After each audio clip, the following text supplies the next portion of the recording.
दोस्तों नमस्कार, राम राम, वंदे मातरम। कैसे हैं सभी आप? आशा करता हूं कि कुशल मंगल होंगे। साथियों, आज हम बात करेंगे सीईटी के बारे में कि सीईटी क्या है। सीईटी एक टेस्ट होता है जिसे कहते हैं कॉमन एलिजिबिलिटी टेस्ट। वर्तमान समय में साथियों ग्रेजुएशन लेवल पर सीईटी एग्जाम लेने जा रहा है, जिसमें निम्न प्रकार की भर्तियां शामिल है, जैसे प्लाटून कमांडर है, पटवार है, कनिष्ठ लेखाकार है, टीआरए है, महिला सुपरवाइजर है, उप जेलर है, छात्रावास अधीक्षक है, वीडियो है। ये वैकेंसियां क्या हैं, किसके अंतर्गत आएगी? सीईटी के अंतर्गत आएंगी। अर्थात ऐसी वैकेंसियां जिसमें क्या है, संख्या बल ज्यादा है, छात्र क्या है, ज्यादा हैं, तो इनका क्या होता है, एक कॉमन टेस्ट होता है। यानी कि सीईटी अधीनस्थ बोर्ड क्या कहता है कि आप सारे आओ और मिलकर क्या लेते हैं, हम आपका एक टेस्ट लेते हैं, जिसमें क्या आप लोग पात्र होंगे और आने वाली भर्तियों में वो बैठेंगे।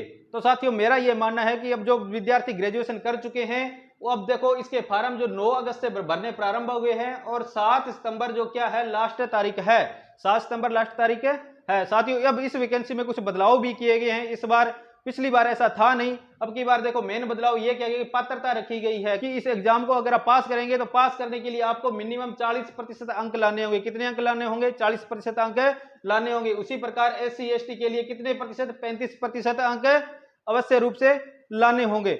अब देखो साथियों, होता क्या है, ये टेस्ट क्यों लिया जाता है? क्योंकि क्या होता है कि जैसे भी वीडियो की वैकेंसी आ गई या पटवारी की वैकेंसी आ गई, तो इसमें होता क्या है कि संख्या बल ज्यादा हो जाता है। संख्या बल ज्यादा होने के कारण जिला स्तर पर या तहसील स्तर पर एग्जाम कंडक्ट करवाना पड़ता है, और यहां तक जब पेपर आते हैं तो आउट होने के चांस सबसे ज्यादा रहते हैं। तो इसलिए क्या होता है कि इनकी क्या कर ली जाती है, छंटनी कर ली जाती है। किसके द्वारा? सीईटी के द्वारा, कॉमन एलिजिबिलिटी टेस्ट के द्वारा छंटनी कर ली जाती है, ताकि आने वाली भर्तियों में जो ये भर्तियां हैं, इन भर्तियों में क्या हो, इन भर्तियों में भीड़ ज्यादा ना हो। क्योंकि जैसे जैसे भीड़ कम होगी वैसे वैसे क्या पेपर आउट होने के चांस कम रहते हैं। जैसे सीईटी का एग्जाम दोगे आप, तो सीईटी में क्या किसी विद्यार्थी के 90% अंक बनेंगे, किसी के 80 बनेंगे, किसी के 70 बनेंगे, किसी के 60 बनेंगे, किसी के 40 बनेंगे।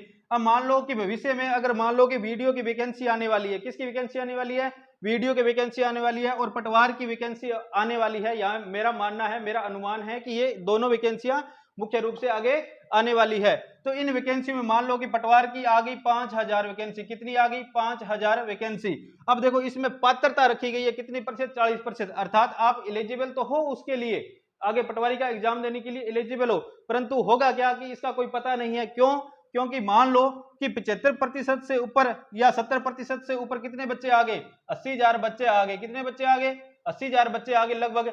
तो 80,000 बच्चे, अब क्या है कि अधीनस्थ बोर्ड को पता है कि 70 या 75% से ऊपर कितने 80,000 बच्चे हैं, तो वो कह देगा कि पटवारी का फॉर्म भरने के लिए जिसके सीईटी कॉमन एलिजिबिलिटी टेस्ट में 70% जिसके नंबर ऊपर हैं, वो व्यक्ति एग्जाम दे सकता है, अन्यथा कोई एग्जाम नहीं दे सकता। क्योंकि उसको पता है कि कितने गुना हो गए, ये 4-5 गुना हो गए। अब क्या है कि इन विद्यार्थियों का एग्जाम संभाग स्तर पर हो सकता है, जयपुर सिटी में भी हो सकता है। तो क्या है कि वहां पर पेपर आउट होने के चांस बहुत कम रहते हैं। रेयर चांस होता है कि पेपर आउट हो जाए, वरना पेपर आउट होने के चांस बिल्कुल नहीं रहते। तो इसलिए ये टेस्ट लिया जाता है। तो साथियों, ये वैकेंसियां थी जो क्या है कि ग्रेजुएशन लेवल पर थी। इसलिए आप वर्तमान समय में जो ये टेस्ट है, इसको गंभीरता से लेते हुए इसकी तैयारी करें, क्योंकि इस बार एक बदलाव और किया गया है सबसे बड़ा, वो है 1/3 नेगेटिव मार्किंग। 1/4 नहीं है मित्रों, ध्यान रखना। कितनी है? 1/3 नेगेटिव मार्किंग है। और इस बात को गंभीरता से लेना, क्योंकि फिलहाल कोई वैकेंसी है नहीं और जितने भी मेरे साथी तैयारी कर रहे हैं वो सभी के सभी क्या हैं, इस समय फ्री हैं। और किसके पीछे पड़े हैं? सीईटी के पीछे पड़े हैं। तो इसलिए इस बात को गंभीरता से ले, परीक्षा में एक एक विषय अच्छे तरीके से करके आए। तो ये थी मोटी मोटी जानकारी साथियों। अब मेन बात रही साथियों 12वीं की, कि 12वीं बेस पर कब टेस्ट हो। क्योंकि एक वर्ष में मित्रों 2 बार टेस्ट होता है। अर्थात 2 बार कहने का मतलब ये है कि एक ग्रेजुएशन लेवल पर होता है और एक 12वीं लेवल पर होता है। तो अब जो टेस्ट हो रहा है वो किसके आधार पर हो रहा है? ग्रेजुएशन लेवल के आधार पर हो रहा है। अब मित्रों, जैसे कि अध्यक्ष जी ने कल क्या कर रखा है, ट्वीट कर रखा है कि इनका जो नोटिफिकेशन है 10+2 का कितनी तारीख तक जारी हो सकता है? 20 तारीख तक जारी हो सकता है। अर्थात 20 अगस्त तक जारी हो सकता है।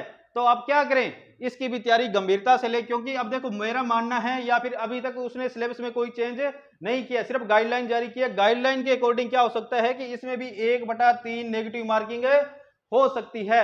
और ये नेगेटिव मार्किंग वाला फंडा पहली बार किसी पात्रता एग्जाम में ये क्या किया गया है, नेगेटिव मार्किंग वाला फॉर्मूला अपनाया गया है। और पैटर्न सेम रहेगा, वही 3 घंटे आपको समय मिलेंगे, 150 क्वेश्चन आएंगे, 300 नंबर होंगे, 1/3 नेगेटिव मार्किंग होगी। तो मित्रों पेपर को बहुत ही सीरियसली लेना है, क्योंकि इस बार भीड़ भी काफी होगी और एग्जाम भी एक लेवल का आएगा। और मैंने लेवल का कारण आपको बता दिया है, क्योंकि इस समय क्या है, सभी के सभी साथी फ्री हैं। तो मित्रों ये थी सीईटी के बारे में जानकारी। तो चलिए मित्रों लगे आप जानकारी एक और प्राप्त कर लेते हैं कि जैसे मैंने आपको बताया कि 7 सितंबर क्या है, इसकी अंतिम दिनांक है। तो साथियों 7 सितंबर का वेट ना करते हुए जितना जल्दी हो सके इस फॉर्म को क्या कर दीजिए, अप्लाई कर दीजिए। क्योंकि मित्रों अंतिम दिनों में क्या होता है कि साइट बहुत लो चलती है, क्योंकि इस समय क्या सारे के सारे विद्यार्थी फॉर्म भर रहे होते हैं। तो क्या होता है कि डेट भी आगे नहीं बढ़ पाती और कई बार फॉर्म छूट जाता है।